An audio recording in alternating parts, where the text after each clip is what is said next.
سو صلیب پر اس وقت گناہ کی عدالت ہو رہی تھی. یسوع بڑی اچھی طرح سے جانتا تھا کہ یہ خداوند کا منصوبہ ہے، کیونکہ جب آدم اور حوا نے گناہ کیا تو آلریڈی خدا نے ایک منصوبہ تیار رکھا تھا بیک اپ کے لیے، اور وہ تھا کہ وہ اپنے بیٹے کو اس دنیا میں بھیجے گا تاکہ وہ اس جدائی کو جو ہمارے اور باپ کے درمیان آ گئی، اس خلا کو وہ اپنے لہو سے بھر دے. اور وہ اس کو جب بھیجتا تو اس کے بارے میں کہا گیا کہ وہ ازل سے ذبح کیا ہوا برا ہے. سو پرانے عہد نامے میں قربانی کے لیے برے کا استعمال ہوتا تھا، بے عیب برے کا. اور یوحنا یسوع کے بارے میں کہتا ہے دیکھو وہ خدا کا برا جو جہان کا گناہ اٹھا لیا جاتا ہے. ہم سب کا جتنے گناہ تھے سب مل ملا کے اس کے اوپر تھے. ہمارے بوجھ، ہماری مشقتیں، ہماری تکلیفیں، بیماریاں سب اس کے اوپر لادی ہوئی تھی. اور مزے کی بات یہ ہے کہ عید فصح کے دن جو برا قربان کیا جاتا تھا وہ 4 دن پہلے یروشلم میں لایا جاتا تھا، اور یسوع 4 دن پہلے یروشلم میں داخل ہوتے ہیں. وہ برا کے طور سے یروشلم میں داخل ہوتے ہیں تاکہ فصح کے دن قربان کیے جائیں. اور وہ جب صلیب پر تھا، کانٹوں کا تاج پہنا، کوڑے کھا چکا، جسمانی اذیت تھی، لان تان سن رہا تھا، وہ پاؤں میں ہاتھوں میں کیل تھے، اس کے خون جاری تھا اس کے پورے جسم سے.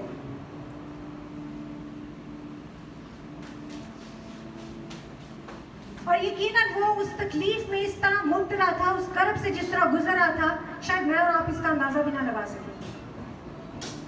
لیکن ہمیں اگر کوئی تھوڑی سی تکلیف ہوتی ہے، جلتا ہے، تو فوراً ہاتھ کھینچتے ہیں، پتہ چلتا ہے اس کی تکلیف محسوس ہوتی ہے.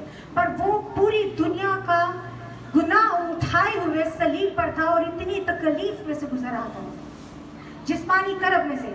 یسایہ 53 باب اس کی 3 اور 4 آیت ہے. وہ آدمی میں حقیر و مردود، مرد غمناک اور رنج کا آشنا تھا.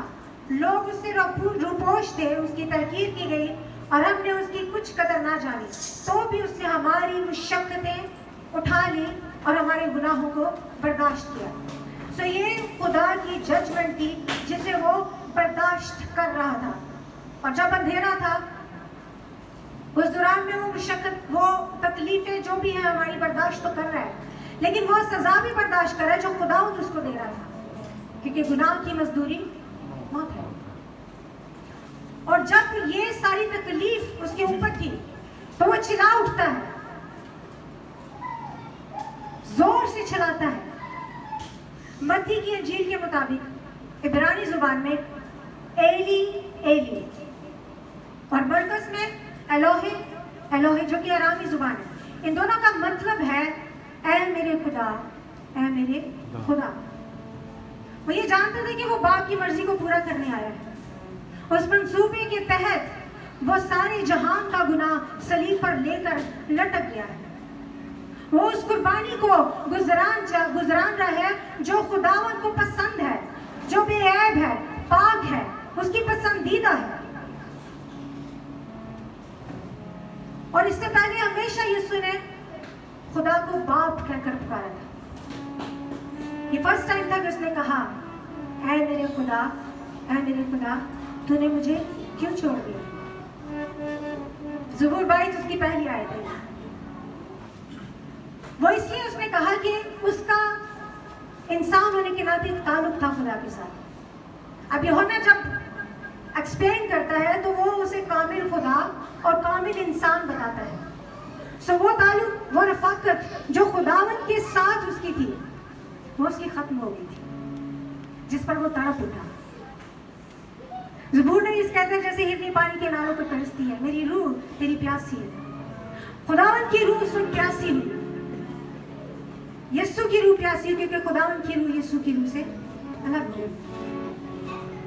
اس کی خدائی نہیں چاہتی رہی، حاکمیت نہیں چاہتی رہی، لیکن چونکہ انسان ہونے کے ناطے سے جو اس کی ایک رفاقت کے ساتھ تھی وہ ختم.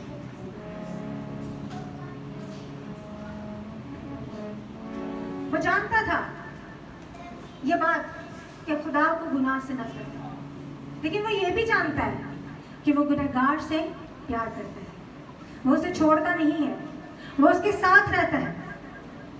حبقوق پہلا باب اس کی 13ویں آیت ہے، تیری آنکھیں ایسی پاک ہیں وہ بدی کو دیکھ نہیں سکتی.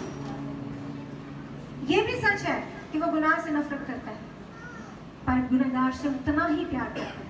تبھی تو اس نے اپنے اکلوتے بیٹے کو اس دنیا میں بھیجا، جس نے آپ کے، میرے، ہمارے آباء و اجداد کے، آنے والی نسلوں تک کے گناہوں کو اپنے اوپر اٹھا لیا اور صلیب پر قربان ہو گیا. آدم نے جب گناہ کیا تو وہ باغ عدن سے نکالا گیا، خداوند کی حضوری سے بے دخل ہو گیا چونکہ اس نے گناہ کیا تھا. سو وہ تعلق استوار کرنے کے لیے بے اب قربانی پیش ہونا ضروری تھی، اور وہ یسوع نے قربانی پیش کی. اس نے اپنا بدن دیا، اس نے کہا کھاؤ، یہ تمہارے واسطے ہے، اس میں زندگی ہے. اس نے اپنا لہو بہایا، یہ تمہارے لیے ہے. جب اس نئے عہد میں شامل ہوگے تو تم میرے ساتھ، ہم میرا اس کے رہو گے. اس نے ہمیں اس غلامی سے، گناہ کی غلامی سے نکالا اور آزاد کر دیا. ہماری خاطر اس نے اپنی جان تک کو بھیج دیا، اور ہمارے گناہوں کو اس نے اپنے پس سے پشت پھینک دیا اور پھر انہیں کبھی یاد نہیں کیا. اور پھر پرانے عہد نامے میں سال میں ایک بار کاہن جو ہے وہ خون کو خدا کی حضوری میں لے کے جاتا تھا، پاک ترین مقام. لیکن یہاں پر یسوع جو ہمارا سردار کاہن ہے، وہ اپنا ہی خون لے کر باپ کی حضوری میں پہنچ گیا. اس نے کہا دیکھ، یہ کفارہ میں نے ادا کر دیا، کیونکہ اس کے بعد اب نہ ایسی قربانی ہوگی اور نہ ہی ضرورت پڑے گی، کیونکہ یہ اصلی اور ابدی قربانی ہے جو ایک ہی بار ہوئی، اور اس کے بعد کسی چیز کی ضرورت نہیں. ہیکل کا پردہ پھٹ گیا تھا اور ہمارا رابطہ ہمارے باپ سے استوار کیا. خداوند نے ہمارے لیے راہوں کو استوار کیا. اس نے کہا راہ، حق اور زندگی میں ہوں، میرے وسیلہ کے بغیر کوئی باپ کے پاس نہیں جا سکتا. اور یہ یسوع ہے جس کے خون نے ہمارے جاموں کو دھو دیا، ہمارے گناہوں کو دھو دیا، اور ہمیں اس قابل بنایا کہ ہم باپ کی حضوری میں ٹھہریں. بلکہ وہ کہتا ہے کہ تم خدا کا مقدس ہو، بشرطے کہ خدا کا روح تم میں بسا رہے. خدا آپ سب کو برکت دے.